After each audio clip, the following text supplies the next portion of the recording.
Okay, here we go. These are the two magnetic contactors. These are two different. The one with normally closed and normally open. This one. It has normally closed here and normally open here. But the one like this is only normally open. There is no normally closed like this one. So if you use it for interlocking, you need to use auxiliary contact block. So you have normally closed like this one. This device is auxiliary contact block. So to attach this device, so just insert this plunger switch into plunger of the magnetic contactor like this. So already attached. So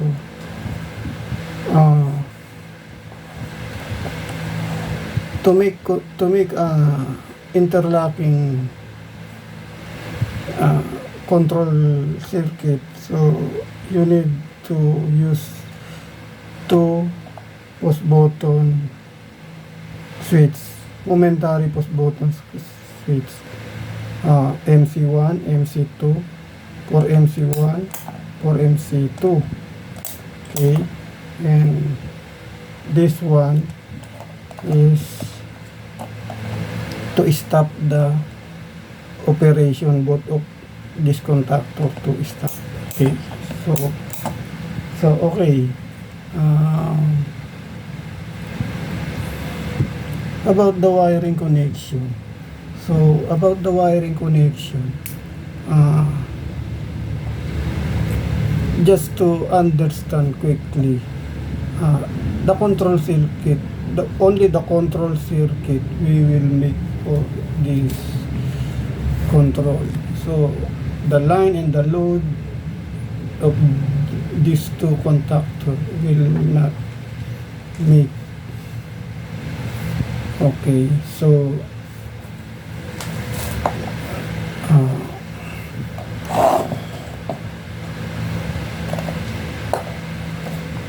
okay, so let us make, okay, it's better to MC1, okay, MC2, okay, and stop. So okay, so the wiring diagram is here, line 1, okay, and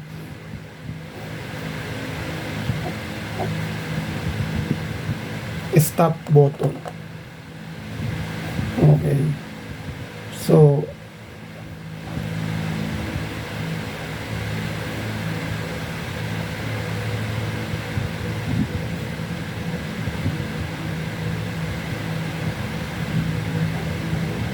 MC1 push button and MC2 auxiliary normally closed here, then MC1 solenoid coil here. So then line 2. Okay, so from here you need to connect normally open MC1 itself.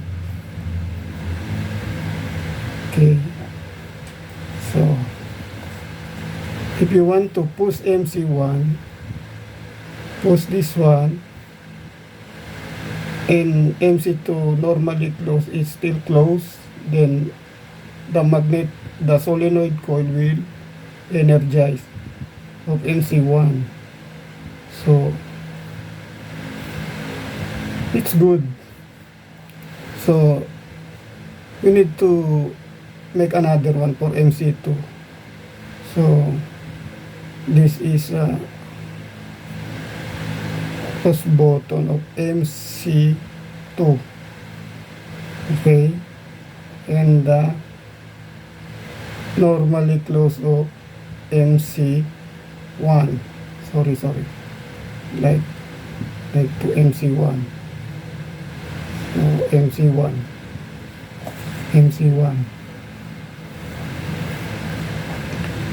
so and MC2 coil, then line 2. So you need to make or to connect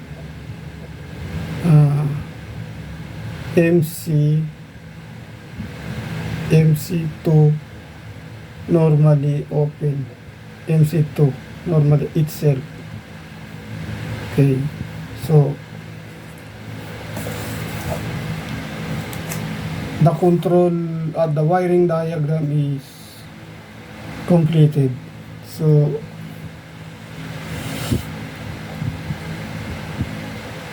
if you want to push this MC1, like you press this, example, I will push this MC1 push button, so it will connect, then the MC1 energize, and the normally open itself is closed, and the MC2 is already closed, so it will energize. Okay, if you want to release your finger, this button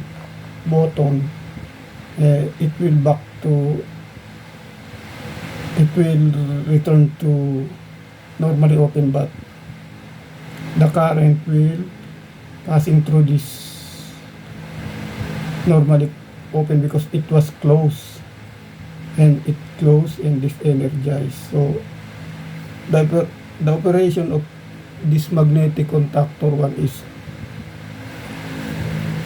on.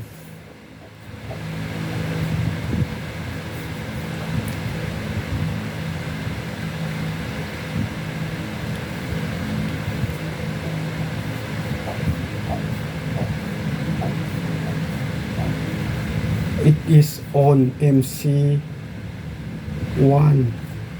No, it is on. So it is connected. Okay. So but if you want to energize MC2 or magnetic contactor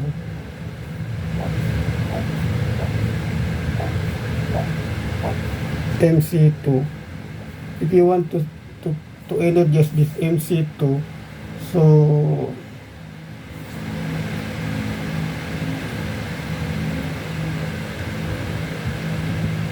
so you cannot energize it because the MC1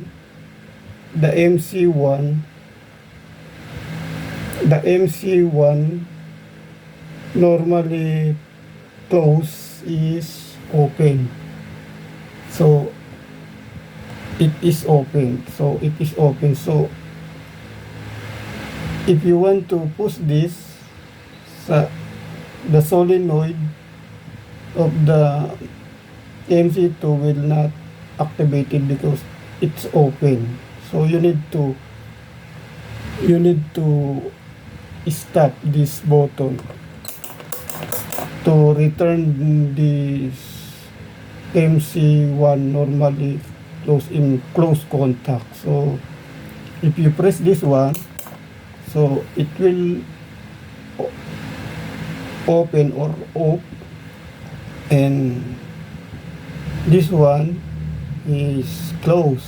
So if you push this MC2 like this, if you press this, so the current will passing through this, and because this is a close, the current passing through also here, and the MC to solenoid will activate. Okay, I cut the video.